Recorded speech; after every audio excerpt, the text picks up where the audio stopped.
ঈদ মোবারক সবাইকে। আজকে আমি আপনাদেরকে ম্যাজিক দেখাবো। ওয়েট, তার আগে এই টি শার্টটা পরে তো গতকালকেও টিউটোরিয়াল তৈরি করেছি, রাইট? তো এটিকে চেঞ্জ করে নেওয়া যাক। ওকে, টি শার্ট চেঞ্জ হয়ে গেল। তো আজকে যে জাদুটি দেখাবো আপনাদেরকে, আমার হাতে দেখতে পাচ্ছেন এই যে একটা কলম। এই কলমটা যদি আমি আমার হাতের মাঝখানে নিয়ে নেই, তারপর যদি আমি বলি অ্যাব্রাকেডাব্রা অ্যান্ড হাওয়া হয়ে গেল, রাইট? এরকম জাদু আজকে থেকে আপনিও পারবেন করতে, এবং কীভাবে করবেন সেটি আজকে আমরা দেখব। This is your host James Prince and welcome to JP stream. তো বন্ধুরা, প্রথমে আমরা যেটি দেখেছি সেটি হলো ম্যাচ কাটিং। এখানে আসলে তেমন কিছু নেই, জাস্ট আপনাকে দুটো টি শার্ট পরে, আমি দুটো টি শার্ট পরে শ্যুট করে নিয়েছি। একটি টি শার্ট এতে পরে আমি জাস্ট এইভাবে একটি লাফ দিয়েছি, এবং সেকেন্ড এই টি শার্টটি পরেই অ্যাগেন আমি এভাবে একটি লাফ দিয়েছি, এবং প্রিমিয়ার প্রোতে কীভাবে সেটিকে আমি ম্যাচ কাট করেছি সেটা একটু পরে আপনাদেরকে দেখাচ্ছি। এবং সেকেন্ড যে ক্লিপ, সেই ক্লিপে এই কলমটা আমার হাতে এভাবে নিয়েছি, অ্যান্ড দেন আমি কলমটাকে নিচের দিকে ফেলে দিয়ে আপনাদের সাথে অ্যাক্ট করেছি, এটি হাওয়া হয়ে গিয়েছে। তো এটি কীভাবে প্রিমিয়ার প্রোতে আমরা এডিট করবো এখন চলুন সেটি দেখে নিই। তো বন্ধুরা, যেমনটি দেখছিলাম, আজকে আমরা মজার দুটি ইফেক্ট সম্পর্কে জানবো। একটি হলো ম্যাচ কাটিং, যেখানে আমি ড্রেস চেঞ্জ করি, আর একটা হলো আমরা যখন পেনটা ভ্যানিশ করে দিলাম সেই জাদুটা কীভাবে করা যায় সেটি আমরা দেখব। তো ম্যাচ কাটিংয়ের জন্য যেটি করেছি, আমি দুটো পৃথক ভিডিও শ্যুট করে নিয়েছি যেমনটি আপনাদেরকে দেখিয়েছি। তো আমাদের একদম যেখানে এই মিডিয়াল পজিশনে একটা কাট করতে হবে, তো আমি এখানে এটিকে ট্রিম করে নিলাম। এর পরের ক্লিপটিতেও আমাদের সেম কাজ করতে হবে, এই জায়গায় আমাদের ট্রিম করে নিতে হবে। দেন দুটো ক্লিপ যদি পাশাপাশি এভাবে রেখে দিই, এবার যদি প্লে দিই, তাহলে আপনারা দেখতে পারবেন খুব সুন্দরভাবে এটি ম্যাচ হয়ে গেছে, ব্লেন্ড হয়ে গিয়েছে। তো এখানে লাইটের কিছুটা চেঞ্জ আপনারা পাবেন, যেহেতু আমি একটি লাইট দিয়ে শ্যুট করছি, পিছনে শ্যাডোর চেঞ্জ আসছে। তো আপনাদের যদি ইভেন লাইটিং থাকে সেক্ষেত্রে এটি আরও সুন্দর লাগবে। এরকম যদি প্রবলেম থেকে থাকে সেক্ষেত্রে আপনারা এক্সপোজার একটু কমিয়ে দিতে পারেন।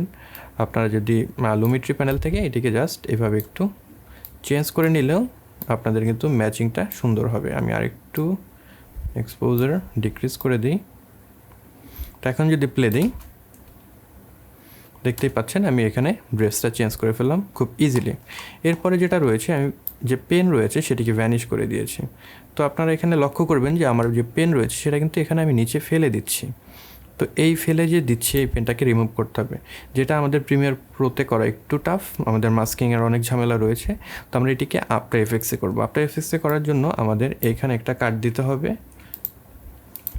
দেন যেখানে শেষ হলো এখানে একটা কাট দেবো। তো ছোটো একটা আমাদের এখানে ক্লিপ হলো, রাইট বাটন ক্লিক করে দেন replace with After Effects composition, তাহলে এটি আফটার এফেক্টসে ওপেন হবে। এবং আফটার এফেক্টসে আমরা ক্লোন স্ট্যাম্প টুল রয়েছে সেটা দিয়ে এই জিনিসগুলো মুছে ফেলবো। আপনারা ফটোশপ নিশ্চয়ই জানেন ক্লোন স্ট্যাম্প টুল কীভাবে কাজ করে। এক জায়গা থেকে ক্লোন করে আমরা যে জায়গায় আমাদের দরকার সেখানে বসিয়ে দিই। তো সেম কাজটি আমরা করব। তো এখানে একটি নাম দিয়ে দিতে হবে, টেস্ট 2 দিলাম আমি এখানে নাম, তাহলে ক্লিপটি ওপেন হলো। আমরা যদি অল প্রেস করে মাউসটা যে হুইল রয়েছে সেটি ঘুরাই তাহলে এটি জুম হবে, অ্যান্ড আমরা যদি স্পেস বার প্রেস করে এটিকে মুভ করি তাহলে এটি মুভ হবে। তো আমাদের যেটি করতে হবে, এইখানে দেখবেন যে ক্লিপ রয়েছে সেটির নাম দেখাচ্ছে, এখানে ডাবল ক্লিক করবেন, তাহলে এই লেয়ারটি ওপেন হবে। তো এখন আমাদের ক্লোন স্ট্যাম্প টুলে যাব। এখানে ক্লিক করার সাথে সাথে ডান পাশে ক্লোন স্ট্যাম্প টুল জাতীয় সব কিছু এখানের যে প্রপার্টিস সেগুলো দেখা যাবে। তো এখান থেকে আমরা একটা ব্রাশ সিলেক্ট করে নেব, এবং এটার যে ডায়ামিটার সেটা আমি 40-এর মতো রাখলাম, এবং হার্ডনেস এটা 10 থেকে 20-এর মতো রাখলেই হবে। এবং সবথেকে ইম্পর্ট্যান্ট যেটা ডিউরেশন রয়েছে, ডিউরেশনটা আপনারা এখান থেকে কনস্ট্যান্ট থাকলে কাস্টম করে দেবেন। তো এখন যেটি করতে হবে, আমাদের যে পজিশনে গিয়েছে সেই পজিশনে পেনটা দেখা যাচ্ছে পড়ে যাচ্ছে, সেই পজিশনে চলে যেতে হবে। তো এখানে পড়ে যাচ্ছে দেখা যাচ্ছে, এখান থেকে ঠিক রিমুভ করব।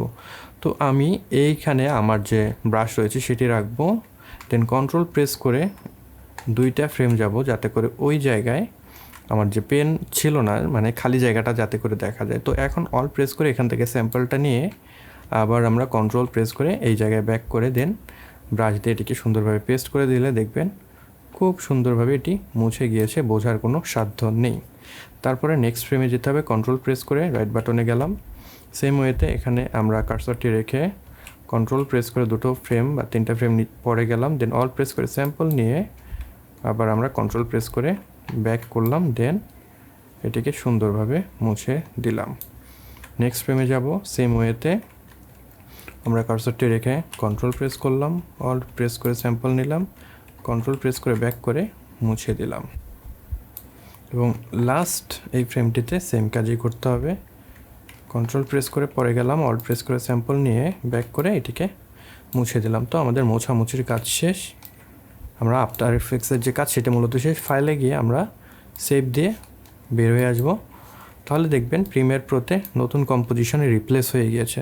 তো আপনি ইন অ্যান্ড আউট এখান থেকে রেন্ডার করে নিতে পারেন, তাহলে ইজিলি দেখতে পারবেন। সিলেক্ট করে যদি এন্টার দেন তাহলে এটি রেন্ডার হয়ে যাবে এই অংশ। এবার আপনারা যদি প্লে দেন তাহলে কিন্তু আর কলমটা যে আমি ফেলে দিয়েছি সেটি আপনারা দেখতে পাবেন না। তো কলমটি কিন্তু ভ্যানিশ হয়ে গেছে। তো এটি আপনারা মূলত বিভিন্ন অ্যাপ্রোচে ব্যবহার করতে পারবেন, বিভিন্ন এক্সপেরিমেন্ট করতে পারবেন, অনেক ইলিউশন তৈরি করতে পারবেন, অনেক সুন্দর সুন্দর এফেক্ট। আশা করি এই এফেক্টটি আপনারা ব্যবহার করে ইউজ করতে পারবেন। আফটার ইফেক্টস খুবই মজার একটা জিনিস, খুবই ফান। এটি দিয়ে বিভিন্ন ধরনের এই ধরনের ইফেক্ট তৈরি করা। ইন ফিউচারে আরও বেশি বেশি আফটার ইফেক্টস টিউটোরিয়াল আমি আপনাদেরকে দেখানোর ট্রাই করব। তো আপনারা এটিকে নিয়ে এক্সপেরিমেন্ট করবেন। যদি নতুন কোনো ভিডিও তৈরি করেন ডেফিনেটলি আমাদের যে ফেসবুক গ্রুপ রয়েছে সেখানে পোস্ট করবেন। তো এই ছিল আজকের ভিডিও। আশা করি ভিডিওটি ভালো লেগেছে। যদি ভালো লেগে থাকে তাহলে অবশ্যই লাইক করবেন, কমেন্ট বক্সে মতামত জানাবেন। এই চ্যানেলে আপনি নতুন হয়ে থাকলে সাবস্ক্রাইব করে রাখবেন। I'll catch you guys on the next one. Until then, good by.